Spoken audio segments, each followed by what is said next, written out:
دوم از باب نماز، از دروازه نماز سر میزد، فریاد میزد است: بیا ای انسانی که در دنیا نماز میخواندی، بیا این دروازه نماز است، به نماز داخل شو، به دروازه نماز درآ. سوم: و من کان من اهل الجهاد دعی من باب الجهاد. کسی در دنیا اگر جهاد در راه خدا کرده است، گویم که مجاهدهایی که برای حمایه قرآن و حمایه دین اسلام جنگیدند، یا گویم که حبیب خدا وقتی که از جنگ برگشتن گفتن ما از جهاد خرد آمدیم و جهاد بر اکبر جهاد میکنیم که این علیه نفس است. یا شخصانی که گویم بر نفسهاشون جهاد میکنند، اینها را باب جهاد، دروازه جهاد فریاد میزد است. و من کان من اهل صدقه دعی من باب صدقه. کسی که اگر در دنیا سخی باشد، خیر اندیش باشد، از دروازه صدقه فریاد زده می شود: ای بنده خدا، ای آدم سخی، به من بیا، اینجاست جای تو. وقتی حبیب خدا این حدیث بیان کرد، ابوبکر صدیق میگوید در پهلوش نشسته بود. چی گفتن؟ حضرت ابوبکر صدیق گفتند: بأب انت و امی یا رسول الله، پدر و مادرم فدای جان تو باد. هل یدعى احدكم من تلك الابواب كلها. ای حبیب خدا گفت شما دروازه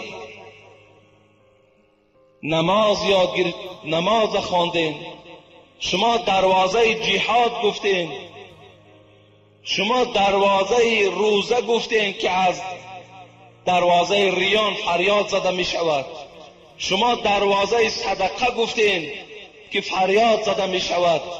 آیا شخصی هست که از همه این دروازه ها فریاد زده شود؟ آیا هست نفری که همه دروازه ها محتاج او باشند، منتظر او باشند؟ حضرت ابوبکر این سوال دادند. ابوبکر صدیق شما میدانید که با لقب صدیق مشهور است، یک مجاهدی در راه پروردگار بود، خدمتگار رسول اکرم بود، خسر رسول اکرم صلی الله علیه و سلم بود. یکی از دخترهای باکره‌ای که پیغمبر خدا در نکاح خود درآورد، این دختر ابوبکر صدیق حضرت عایشه مادر ما و شما بود. خود ابوبکر حکایه میگه پیش از آنی که رسول اکرم چی جواب گفت به ابوبکر، حضرت ابوبکر خردی عاش حکایه میکن در کتاب که بار پدرش میگه ابو قحافه و پیش یک بت برد، بت هیکل، اون وقتا هیکل ها را به حیث خدا عبادت میکردن، پیش همان بت برد و به سوی فرزندش ابوبکر گفت: ای ابوبکر، گفت این از خدای بزرگ ما. زمانی که اسلام نداشتند، زمانی که گویم عبادت نداشتند، وقتی که ابو قحافه پدر ابوبکر صدیق میگوید از پیش ابوبکر دور رفت، ابوبکر به طرف این بوته که پدرش نشان داد که این خدای توست چی سوال داد؟ گفت ای بت، گفت من گرسنه هستم، برای من طعام بده. من گرسنه هستم، گفت برای من طعام بده. ابوبکر میگوید از این بت این سوال کرد. چگونه که بعض مردمای ما و شما امروز تا حال همون تکیه به آدم ها دارد که ای اکو عجیب آدم بداخی، همه خرد و کلان سیر بود. مردم تا حال رزق از الله نمیبینند، تا حال تکیه به مردم و تکیه به فلان حکومت و به فلان چیز است. خیلی گویم که این هم جای تأسف آور است، جای تعجب است که امروز در این قدر پیشروی علم تا حال ما تکیه با بر خدا نداریم، نمیدانیم که رزق پروردگار میرساند.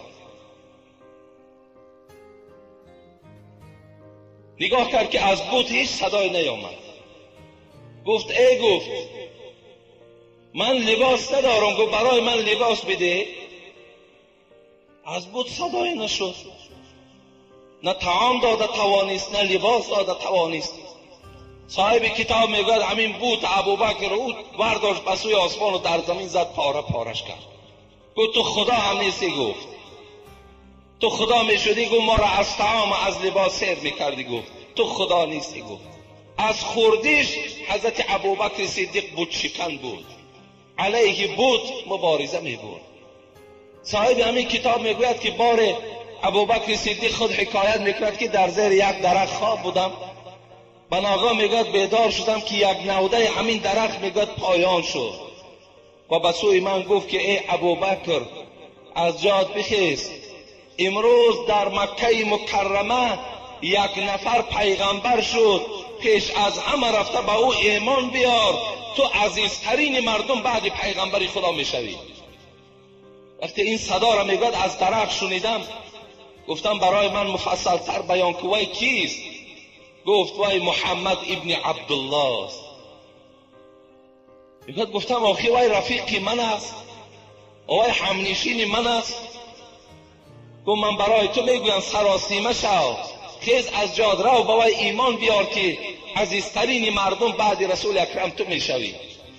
ابوبکر صدیق میگوید از جایم خیستم و دوان و پیش محمد صلی الله علیه و سلم آمدم، پرسان کردم.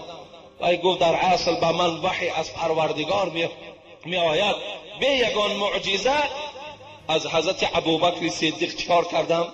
از رسول اکرم صلی الله علیه و سلم پیروی کردم، ایمانی به او آوردم. حضرت ابوبکر بسیار آدم خاکسار بودند، بسیار آدم عادی بودند. میگوید زمان عادیگی و خاکساریش در حکایه بیان میکند که حتی چنان عادی بود که گوسفند و گاو همسایه ها را می جوشید. وقتی که میگوید خلیفه شدن، وقتی میگوید در منبر خلیفگی که نشستن، بعدا آوازه مدینه منوره را منتشر شد که ابوبکر خلیفه شد. در خانه همون کمپیری که گوسفند و گاو می جوشید و گوش او رسید که ابوبکر خلیفه شده است. این کمپیر میگه صدا داد که ابوبکر که اگر خلیفه شده باشد گوسفند و گاو مرا کی می جوشد؟ وقتی میگه این سخن به گوش ابوبکر صدیق رسید، گفت والله، گفت قسم به خدا، گفت این مقام خلیفه گفت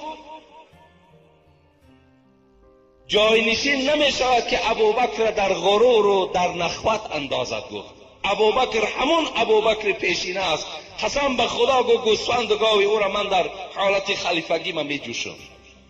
این قدر حضرت چی بودند؟ عادی بودند، خاکسار بودند. زمان وفاتش هم حکایه میکند که وقتی که آخر حیاتش بود میگوید عایشه صدیقه دخترش فریاد زد، گفت امروز چند شنبه است؟ گفتن دوشنبه هست. گفتن هزارها شکر به سوی پروردگار که عمر هم به عمر دلبند و محمد برابر شد، 63 ساله شدند. و همین روز دوشنبه بود که این دلبند من، این محبوب من دنیا را ترک کرد. از خداوند تمنا دارم که خداوند امشب کاری مرا به پایان برساند. صاحبای کتاب میگه همون شب میگه رخت سفر بستن، همون شب میگه چیکار کرد؟ جان به حق تسلیم کردند. وقتی این سخن میگوید رسول اکرم صلی الله علیه و سلم که گفتن ابوبکر صدیق گفتن آیا نفر یافت می شود که همه دروازه های جنت او را صدا دهند؟ حبیب خدا چی گفتن؟ ارجو ان تکون منهم. ای ابوبکر گو امید دارم که همه دروازه های جنت تو را صدا می دهند. همه آن دروازه های، چی نماز باشد، چی جهاد باشد، چی دروازه روزه باشد، چی دروازه صدقه باشد، همش تو را فریاد میزنند. در همگی در پسنداز حضرت ابوبکر صدیق میگن 4000 درهم بود، همگی 4000 درهم داشت. وقتی رسول اکرم اعلان جهاد کرد، گفت لشکرها را باید مجهز از یراق کنین، ابوبکر صدیق همراه حضرت عمر بودند. عمر میگوید من خواستم که در همین منظره از ابوبکر صدیق گذرم. رفتم میگوید در خانه مال اسباب انجام جمع کردم و نصف مال ما میگد آورده در پیغمبر خدا تسلیم کردم. گفت چی مقدار مال آوردی؟ گفتم نصف مال ما آوردم، نصف دیگرش برای روزگار باز گذاشتم. حضرت عمر گفتند حبیب خدا دعا کردند که خدایا در این مال دادگیتم برکت دهد، در مالی که پسنداز برای اهل گذاشته در اون هم برکت دهد. حضرت عمر میگن منتظر ابوبکر بدم، کنی از ابوبکر من بگذرم که خیلی مال زیاد من صدقه کردم. وقتی که ابوبکر صدیق آمد میگه در دامنش همون 4000 که داشت پسنداز همگی را آورد، در پیش رسول اکرم ریخت. حبیب خدا گفت هل ابقیت لاهلک شیء؟ برای خانوادت یگان چیزی گذاشتی؟ گفت بله گذاشتم. گفت چی گذاشتی؟ گفت بله گذاشتم ای حبیب خدا. گفت چی گذاشتی؟ گفت الله و رسول او را باز گذاشتم، و جز الله و رسول او چیز دیگر در خانه باقی نگذاشتم، همگی را برای تو تسلیم کردم. ابوبکر صدیق میگه رسول اکرم دست برداشتند در حقش دعای خیر کردند.